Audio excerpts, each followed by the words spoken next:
Hi, welcome back to Hazel Jane Tarot, and thank you for watching. Today I am going to be doing a VR to Natalia at Oroborus about system-free decks. The hashtag is system-free decks. So today I'm going to talk about a few decks that I have that don't follow the Rider-Waite-Smith, the Thoth, or the Marseille system exactly, that they've sort of gone off on their own, doing their own thing. These are not decks that are completely system free in the sense of having no system at all. It's more that they have adapted or created their own system within the tarot.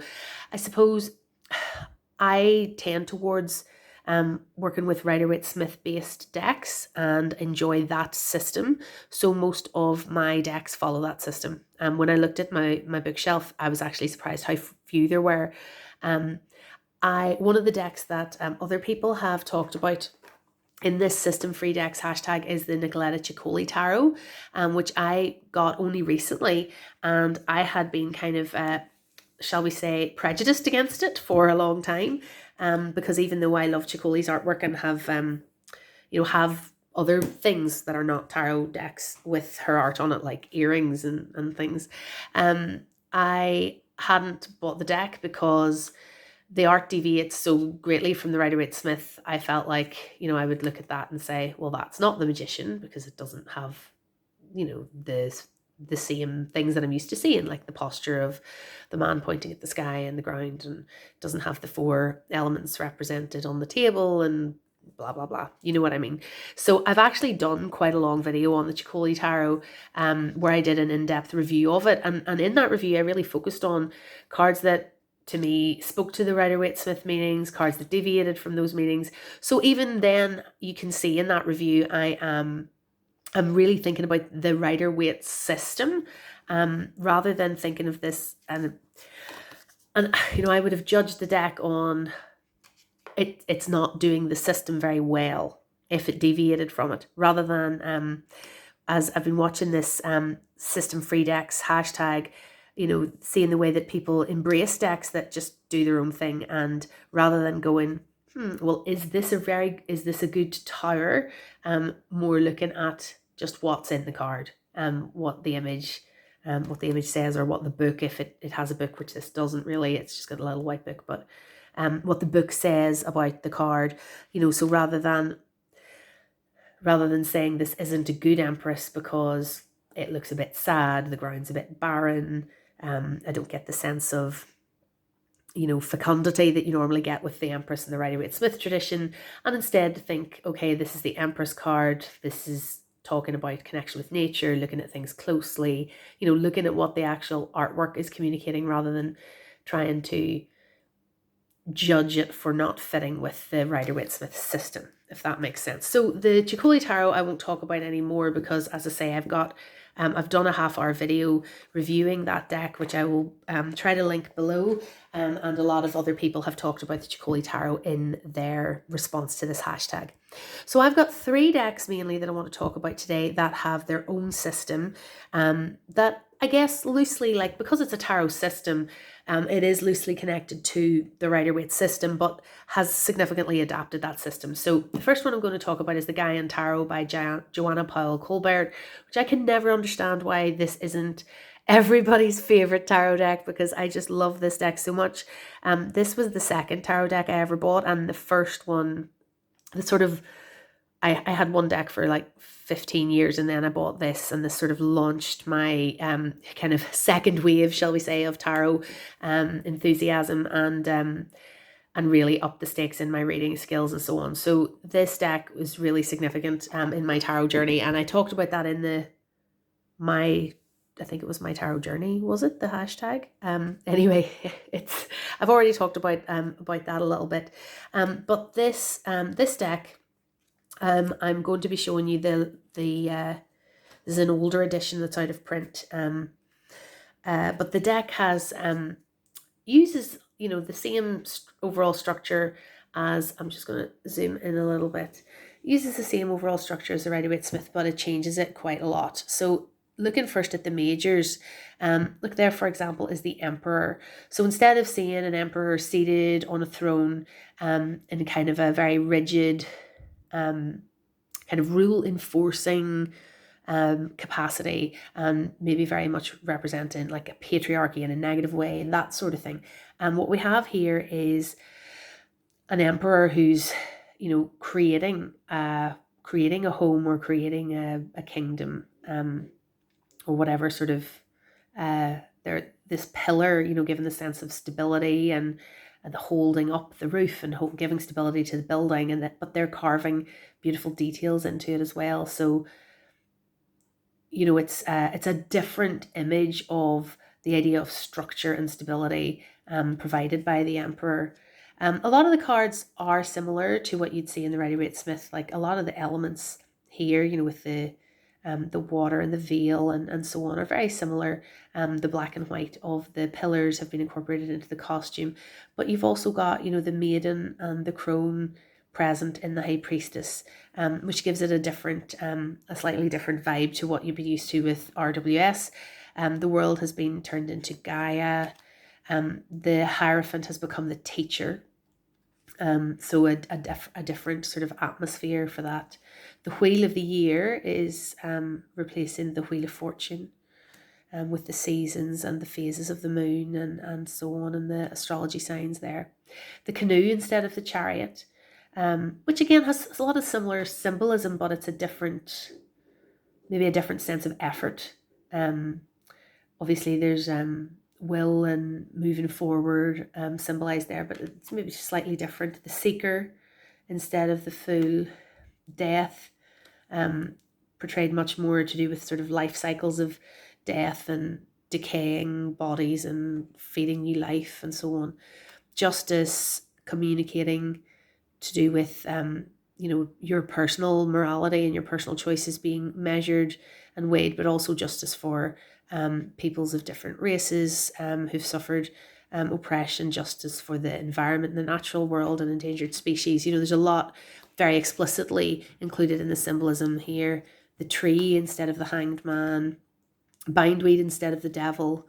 And I've talked about a lot of these recently in the major favorites hashtag, because a lot of these cards came up in that as well.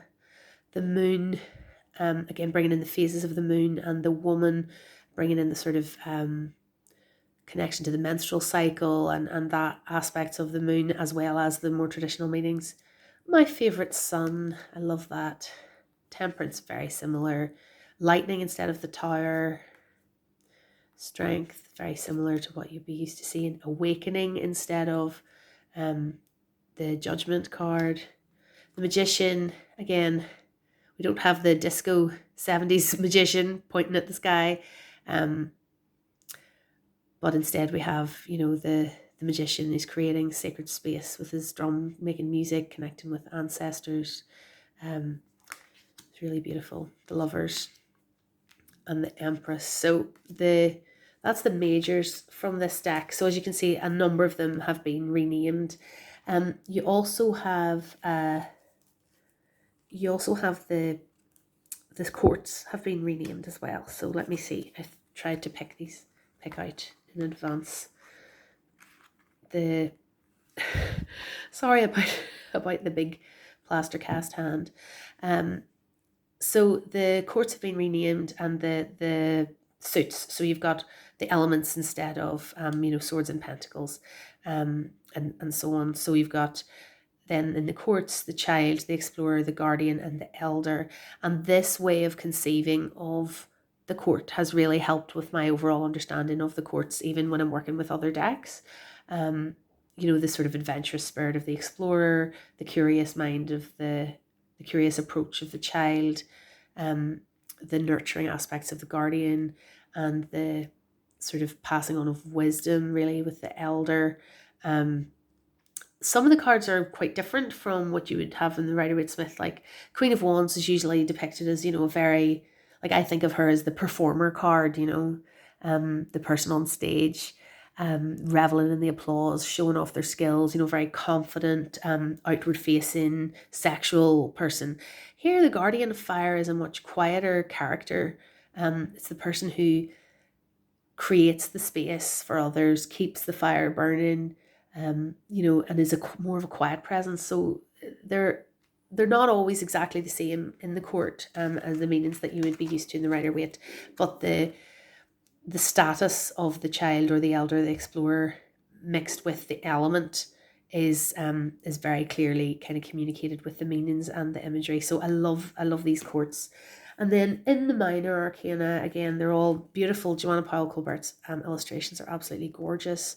And some of the meanings, you can see intuitively from the art are similar to the Rider-Waite-Smith meanings. Like there's the Nine of Air, think of the Knight of Swords, the card of nightmares. Like this person does look quite desolate and frightened, and this face in the clouds. The guidebook will give you the symbolism of what carving maybe that's come from, and the meaning behind it. But that does look kind of similar to what you'd be used to in Rider-Waite-Smith. But then if you think of the Eight of Pentacles, the guy sitting carving the 8 pentacles and the ideas of apprenticeship and hard work. I mean, here we have an older person teaching a younger person how to drum, and there's a sense of community, or maybe of parent and child.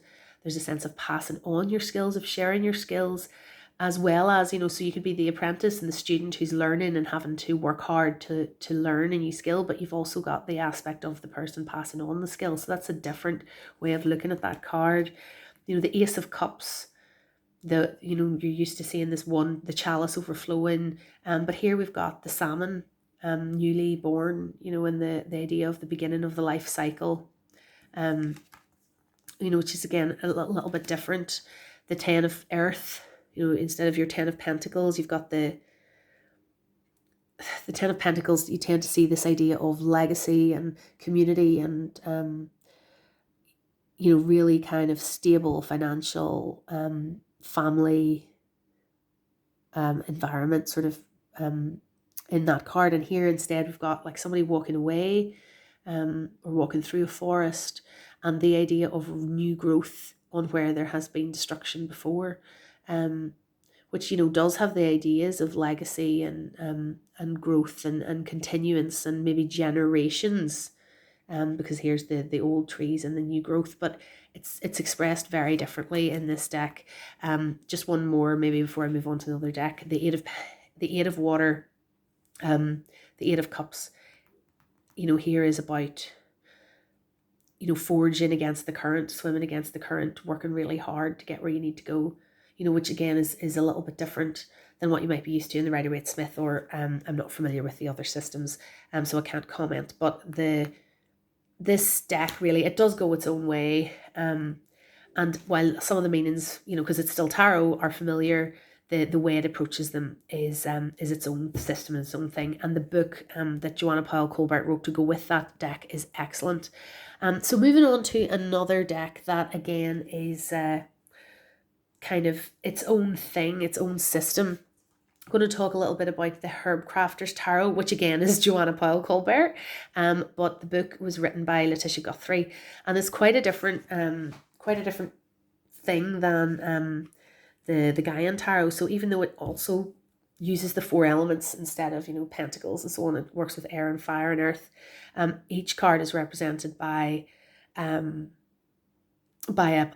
plant. So the book is quite important, but the art is also quite communicative with its symbolism. So if you look here at the Emperor, which is hemlock, so maybe you don't know very much about hemlock. Maybe you can't remember what the Emperor meant, but what we can see here is something very structured in the square shape and the boundaries created here, in the sort of center coming outwards. So there's a lot in the symbolism of the way these mandalas for the major arcana have been constructed that you could read quite intuitively. And yes, they do connect to the Rider-Waite-Smith or the traditional meanings of the major arcana. However, they add on a herb for each one. So the guidebook is kind of essential with this deck. So, if you look it up, a particular herb, so there's St. John's wort is the sun. So you've got your keywords, you've got then a write-up about St. John's wort and how it relates to the ideas of happiness associated with the sun. and then it gives you some herb crafting tips for how you could use St. John's wort. So, you know, it's not it's not just a straightforward tarot deck. It really has its own system. And then within the minor arcana, there's a lot of thought that has gone into each of the suits and the numbers and how that corresponds. So we've got earth, air, fire, and water again. But then each number, so if I show you here in the guidebook, so they've worked out that ones are dooryard herbs and weeds, twos are plants that attract pollinators or feed animals, three is plants that are easy to grow, fours are plants that are used for borders and hedges, and so on. So each time the number has been used to inform the type of plant that has been chosen. And then you have air, which shows the type of plants that you notice that are sort of shows the plants as they are in the wild, and particularly tall plants that grow outside. And then we have fire, which focuses on herb craft, so actually working with and doing something with the plant, not always using fire to do so, but like the fire being the alchemy of craft being done with the plant. Water then is focusing on water-based medicine, teas, baths, potions, that kind of thing done with plants. And earth focuses on plants being used to make what are described here in the book as legacy tools. So I guess make items that can be used, reused, passed on.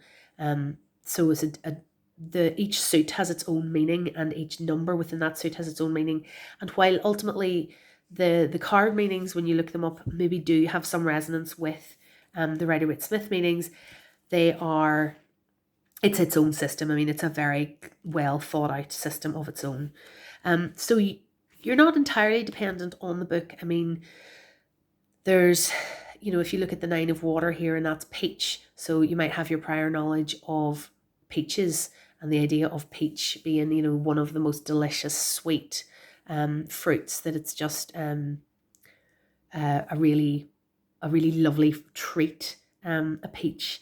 And then we've got the beautiful abundance of flowers, the color pink that's been used, and then and so on. So that might add to this sense of, if you think of the 9 of cups, excuse me,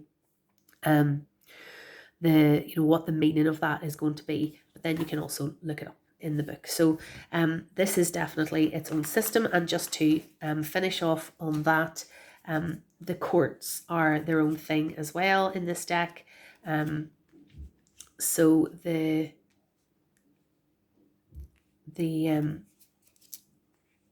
courts are the only cards where they show humans at all. So they show in the hands of somebody working with the plants. And so the people cards have been renamed. So the guidebook tells us that they've been renamed to represent archetypes of the woman as she matures into her craft, in herb craft, from wanderer to warrior to midwife to teacher. So please excuse my pronunciation. So the pages are the Hia, so the daughters. The knights are Adelitas, the warriors. Queens become the Madres, the mothers. And kings become the Curanderas, the healers. So it shows kind of an evolution of skill and different ways of interacting with the community and with the idea of herb craft as you go through the court. So again, that's its own thing, and while it maybe corresponds somewhat to traditional meanings like the warrior, the Adelita, the Madre as the queen, that ties in with traditional systems and meanings of the cards, but it's its own thing as well. So that is the Herb Crafters Tarot, and I am using the Herb Crafters Tarot to do my daily draws this month. So if you follow me on Instagram at Hazel Jane Tarot, all one word, you'll be seeing I've been posting some pictures of working with this deck, and I found it really lovely and very accurate to do my daily draws with this month. And then one last deck, which a lot has been said about, so I won't spend too long talking about this, the Spirit Keeper's Tarot by Benabel Wen. This, as you can see, is the Vitruvian edition. This is an independently produced deck, and it is currently out of print and selling for stupid money on eBay. But hold your fire, she's making a new version if you like this deck or if you're interested in this deck. This deck comes with an enormous guidebook called the Book of Maps, which explains the system. So Benabel's intention, I believe, when she created this deck was to bring together the Rider-Waite-Smith system and the Thoth system to create a new system, like its own thing, but it's its own thing, but it's inspired by those two systems. As I say, I don't really use Thoth. I'm not familiar with it, so I don't really know much about it except for what I've read in the guidebook maybe for this deck. I think this deck is quite close to Rider-Waite-Smith in a lot of ways. I mean, I certainly can read the minor arcana perfectly easily with my Rider-Waite knowledge, but also using the guidebook that goes with it. You can see the courts here have been changed a lot in this system. So in the Spirit Keeper's Tarot, the strongholds are the pages, and there's a definite with this little envelope. She intends the idea of this being a message. So when you would pull this card, that you pull another card to find out what the message is from this messenger. So that's the strongholds for the pages. The knights are the shining ones, are there in this deck depicted by horses. And I think this has changed in each edition of this deck that she's brought out. The Scarlet Shield, sorry, I'm going to need to take a wee drink here.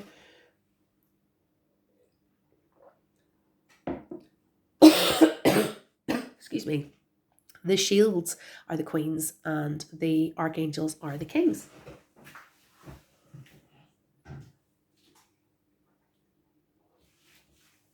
So it's quite different from the traditional tarot court. So I've been filming quite a few decks, and obviously I need to take a break. Sorry, so just to finish what I was saying about the Spirit Keeper's Tarot, Benabel has also renamed a lot of the major arcana. So you can see there, for example, while this is very close to a death card or a hanged man that you'd be familiar with, we've got the Holy See instead of the Hierophant, the Outlaw instead of the hanged man, and so on. And then there are little key phrases on each card also to help you understand her take on that card. But the naming continues throughout the minor arcana as well. So, and with the Spirit Keeper's Tarot, the concept behind it is that each card is associated with a particular spirit. So as well as being the Eight of Orbs, we've got the Journeyman. The Seven of Chalices is the Corruptor. So there's kind of this concept of a spirit being with each card. So even though these cards, the minors are very close to the Rider-Waite-Smith in terms of their visual imagery and the symbolism, the concept of the deck with this idea of spirits in each card or for each card is a little bit different and a little bit its own thing. So my system free decks then, the decks that I have that don't quite follow a Rider-Waite-Smith system or a Thoth system or a Marseille system, are the Gaian Tarot, the Herbcrafter's Tarot, the Spirit Keeper's Tarot, and the Chicoli Tarot, which really doesn't have a system at all. It just does its own thing.